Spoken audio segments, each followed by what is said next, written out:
Gli operatori ecologici insistono, anche oggi per il sesto giorno di fila niente raccolta e conferimento in discarica dei rifiuti. Agrigento e gli altri 18 comuni del lato Gesa sono praticamente in ginocchio. A nulla al momento sono valse le riunioni, vertici e gli appelli al ritorno alla normalità. I lavoratori continuano ad incrociare le braccia rivendicando il pagamento di 2 mensilità. Ancora una volta l'AIPA, la società che gestisce il servizio di riscossione dei tributi, si è fatta avanti con un'anticipazione di 2 milioni di euro che servono solo però a pagare debiti pregressi. E nel pieno dell'emergenza anche le polemiche politiche sul ruolo degli ATO, ben 27 in Sicilia, 3 in provincia di Agrigento, veri e propri carrozzoni sul mancato avvio della riforma del settore che prevede la costituzione di nuove società.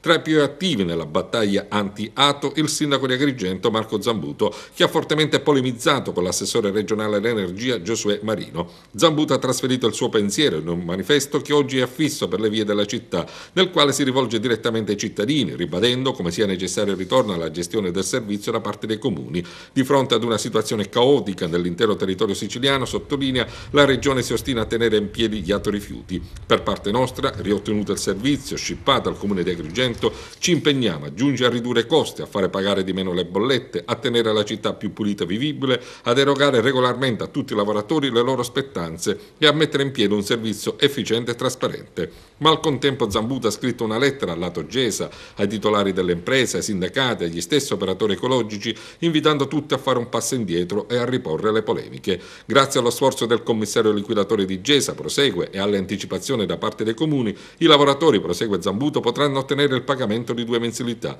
Invito pressantemente e fraternamente tutti, ditte operatori ecologici, a volere tornare al lavoro per risolvere la grave situazione igienico-sanitaria che si aggrava, continua Zambuto, ogni giorno di più, e per non vanificare lo sforzo compiuto in questi anni per rilanciare nel mondo un'immagine positiva di Agrigento. Soprattutto, conclude Zambuto, nell'approssimarsi delle festività pasquali sarebbe poco comprensibile il perdurare di una protesta tanto dannosa per i cittadini e nata in modo improvvisato.